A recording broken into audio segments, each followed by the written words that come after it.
jam hiramon bandiraɓe sehlaɓe heɗotoɓe radio jowol sare en garti hannde oɗo ñalawma alhamis capantati lewru janvier hitande ujunnaji ɗiɗi e nogas e joyyi habaruji meɗen e ɗemgal pulaar ɗum noon habaruji meɗen hannde ko états-unis amma en ƴeewa kadi ruttade avion accident baɗɗo hanki hakkude ɗiɗo oɗo avion american airline hélicoptére mo militaire uji toon to washington en ƴeewa kadi ruttade toon kanko Donald Trump ko haali tugginde oɗon accident waɗi ha oɗo ñalawma hannde man jaton to Washington kadi ƴeewen kadi hon toon to congrès hewno kamɓe ɓeeɗo tato hono kanko Robert Kennedy e kanko Tulsi Gabbard Kash Patel ɓeeɗo ko yimɓe suɓaɓe yo gon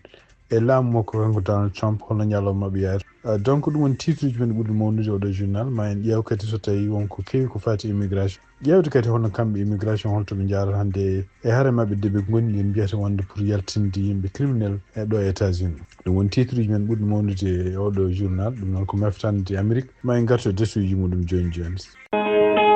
radio jowarnade ha leydi Canada ha Amérique ha France ha Sénégal ha Portugal ha Cameroun Afrique o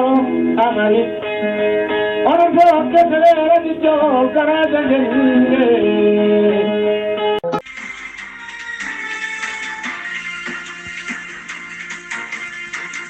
bandiraɓe sehlaɓe heɗotoɓe radio jowol sare jaam hiira moon siftindon tan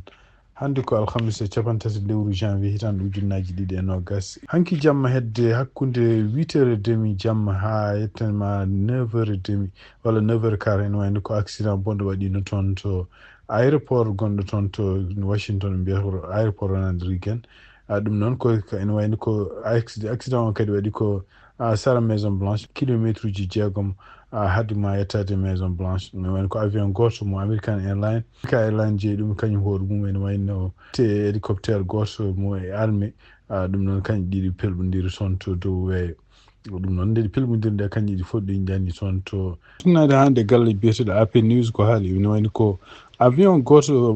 mo american airline bannoɗo ken won 60 neɗɗo ene wonde kadi yimɓe nayi taw ko liggotoɓe ɗum ko pilotage kañum koyemen oɗon avion noon ko paandinoɗo aéroport Reagan e kadi ko dokkaɗo autorisation yo jiiro e nder yo juuro e laawol ngo mbiyata capantati tati ko caggal muɗum noon e wayno ko kamɓe wonɓe contrôle ɓe teskiti kadi won hélicoptére goto hawnaki ɗum jogori fottude makko ɓe mbawi rokkude instruction ngaji oɗon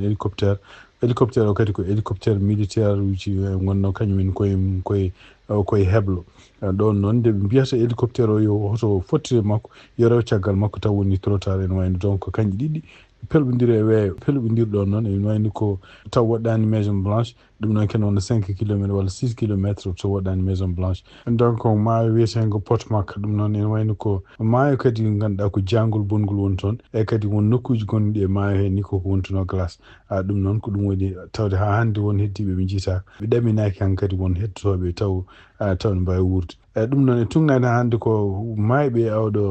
oɗo accident ene waɗi ko yimɓe hewɓe taw ko yimɓe waɗannoɓe ko mbiyete skating ɗum noon ko yimɓe amoɓe walla yahoɓe glace donc ene teskira hen on debbo e gorko muɗum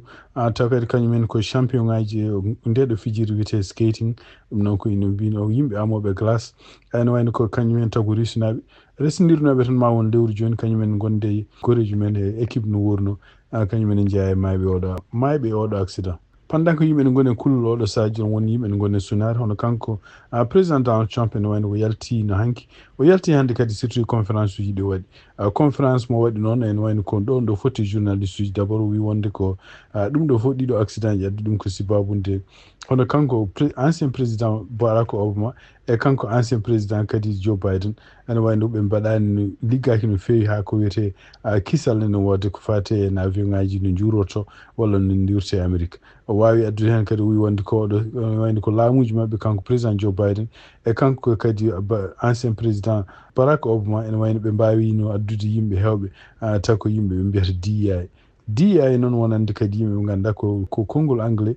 kono noon koko abréviation firti ko diversité équité ene wonde ko wiyete inclusion ɗum noon firti ko wonde ko e nder constitution mo États-Unis waɗi won minorité ji won en dokkano en wonto mbawi yaade mbawa wallede ha naata hen hayso ngala hattan muɗum donc ene wiide mabɓe e wiide makko kanko Donald Trump won yimɓe hewɓe liggotoɓe surtout yen e service aji avion ngaji ko kamɓe gouvernement ji démocrate en ko kañumen gaddi ɗumen toon taw kadi ngala oɗon qualification ɗum fof noon ko hunde oɗo sadio ene wayno ko yimɓe ɓe ganduɗa koreji ene maayi oɗo accident puɗɗi waɗi réaction bonɗo wonande kadi wonde ko kanko Donald Trump ɗiɗo halluji wonat ɗi halluji ɗi foti haalde o haali hen kadi wi wonde ko e nder site FAA mo jogui ene haala hen wonde ko yimɓe fotɓe wallede ndiggo hen surtout wonde contrôleur uji ko yimɓe ɓe ganduɗa yanoɓe ko yimɓe ɓe ganduɗa juuɗe men taƴƴi walla joguiɓe ko wiyete handicapé ji tan ko wawi wonde foof ɗum ɗo fof kadi ko hunde nde ganduɗa ko kanko président Joe Biden walla ancien président Joe Biden e Barack Obama ɗum ɗon noon tugnade kadi ko mbiyata fact check ɗeɗo gueɗe foof ko gueɗe ɗe ganduɗa en wona no haaliri ni ko ene woni ko constitution mo États-Unis ene haaɗi neɗɗo so tawde kay aɗa jogui cellal wawde wadde test uji ma ene haadma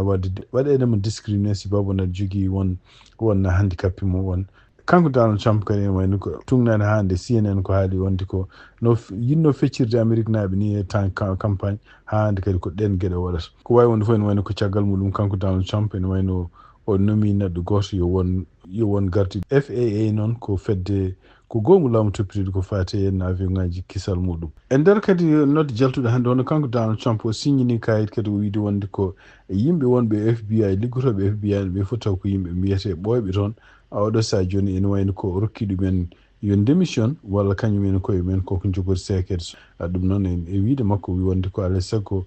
kala joguiɗo ɗo won duuɓi won taw liggotono ko FBI alay saago yaaha jaɓa yaade retraite walla démission walla kañum hoore mum altine garawɗo en mo seeg ɗumen ɗum noon ko kanko Donald Trump haali ɗum ɗo fof noon ko gueɗe kadi nde ganduɗa ɗe continue wadde siftinde on tan ko balɗe ɓennuɗe d' abord o wi wonde ko kala yimɓe liggotoɓe département justice ko yimɓe kene wona million ngaji tati neɗɗo o wi ɗumen alay saago mbawa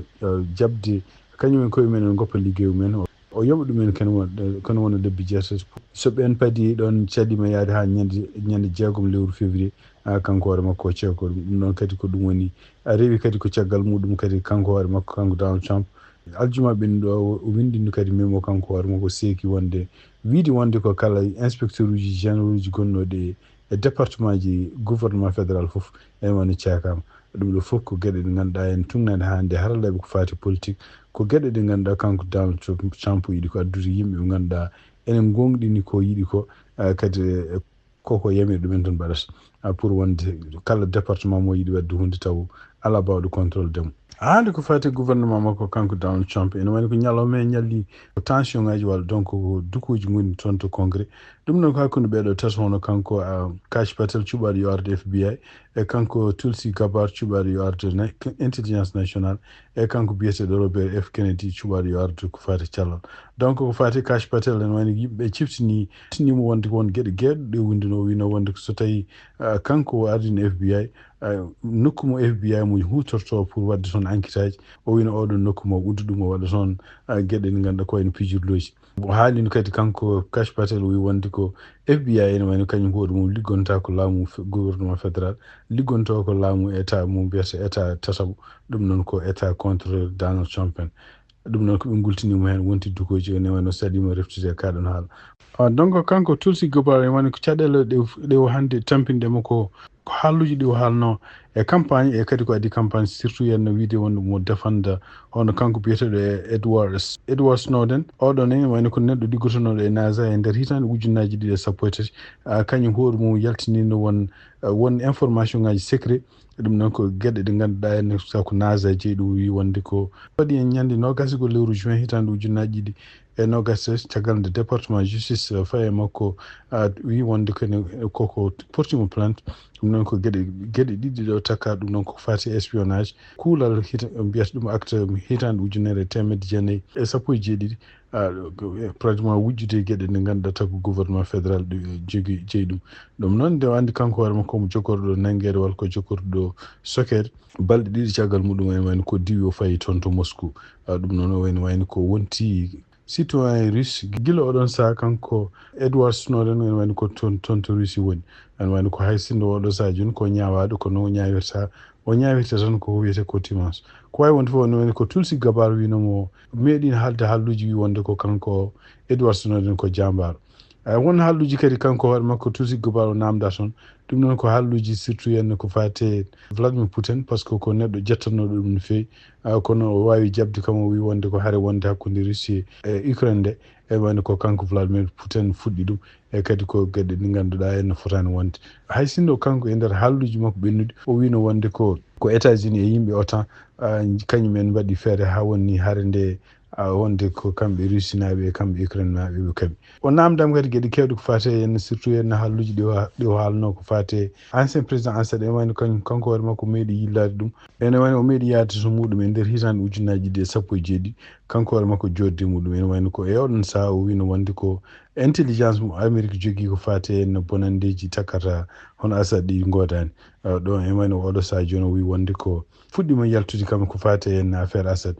donc gueɗe ɗe ganduɗa ɗe o jaɓani gonɗinde tan ha hande e wiide wonde ko kanko haali ɗum walla kadi o reftude haalduji ɗi haalanno fate Edward Snowden o jaɓani wiide ha hande on ko traître o jaɓani kadi wiide wonde on waɗi ko boni kono o wi tan ko on ko waɗi ko henne tawde koko on ko waɗi ko henne wayno tawde ko secret ji gouvernement waɗi ɗum public ɗum ko hunde ko crime e ɗum ɗo kadi ene wani ko so tawi o laamima kanko walla so o jaɓanama o ardima intelligence national maw limite hol yimɓe jogotoɓe accès kala ko fate ƴoyre wande noon walla kadi ko hol ɓeɗon yimɓe kadi holto position ngaji gonata o wi wonde ko kala baɗɗo ɗum ene wayno ko maw yamir lawol yo yettu ɗum ko fate Robert F Kennedy noon ene wayno ko caɗele mawɗe kañum hoore mum jogui oɗo saha joni e surtout yenn sénateur Bernie Sanders namdimo wi wonde ko organisation makko goto pendant ko kanko hoore makko ni o monɗon jooɗi omo yiiɗi ardade département santé organisation makko goto ne continue ni e simbisaji sukaɓe taw ɗiɗon simbisaji ne winda hen wonde ko so tawi on vaccinani sukaɓe moɗon on jogotako probléme kala ko woni vaccinde sukaɓe moɗon ɗum ko caɗele donc ene wayno hono Sanders namdimo wi wonde ko so tawde mo yiiɗi kanko cellal est ce que kanko hoore mum komo gonɗini wonde ko vaccin ko hunde moƴƴere so tawi mo gonɗi ɗum pourquoi o wiyata hen organisation mo ardi o walla mo jeeya o yo nattu yeyde ɗiɗo simsaji par ce que yeeyata simis foof ko simsaji sukaɓe yeeyata simis foof ko $60 ane wonde ko kanko Edouard o salimo wi wonde ko oɗo organisation d' abord o natti arda ɗum o yalti ɗum ma won joni lebbi ɗiɗi Sanders namdi a yalti hen kay kono noon yaltinma tan ko pour beele aɗa daña kadi position goɗɗo mo keɓɗa kalis an tawa an hoore ma aɗa hutoro science aɗa bonna haqqillaji yimɓe ɓe ganduɗa ne jogui sukaɓe no poti vaccinede aɗa bonnita vaccination aɗa bonnita kala ko science o yiiti ɗum ɗon holno jogori wade an garduɗa ko fate santé foof ene wayno ko oɗo saaha hande kamɓe ɓeɗo tato hay goto mabɓe fotani dañde kene ɓuura républicain hayso goto wasa votande ɗum kono ene wayno ko teskita tan ene wayno ko surtout kanko Tulsi Gabbard e kanko Robert F Kennedy eɓe jogui joni kene wona républicain ji ɗiɗi walla tato gore mabɓe foof biɗo wonde ko jogorani wotande ha hande toon to États-Unis ko siftinde on tan hono kanko gouvernement makko kanko Donald Trump e surtout yenno gomu mo suuɓi ko fate henne no ɓe mbiyata wadde yaltinde États-Unis yimɓe ɓe mbiyata ko criminel ɗum noon ko migrant ji ene wayno no continue wadde golle muɗum ko balɗe ɓennuɗe ɓe mbawi nangude toon to Aurora Denver ɗum noon ko yimɓe ɓe ganduɗa kañum koyemumen ko tumanoɓe ko ɓooyi ko yeeyoɓe drogue aji kadi ko waɗɗoɓe fitinaji no fewi toon to Denver Colorado donc ene wayno ko caggal nde ɓe naati oɗon galle ɓe mbawi nangude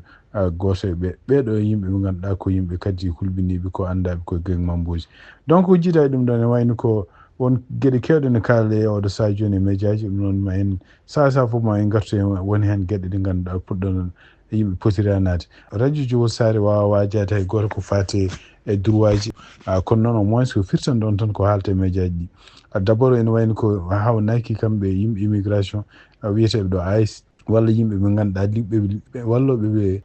walloɓe wadde liggeyaji mabɓe ɗum noon ko police walla gendarmerie ji gonɗi état ji to banggueji to mbawɗon wonde foof ene mbawi arde konka galleji moɗon e ɗum noon e tumnade kadi avocat ji immigration walla constitution ko haali kala konnguɗo galle moɗon oto jaaɓe natat galle moɗon so tawi ala ko wiyete waranti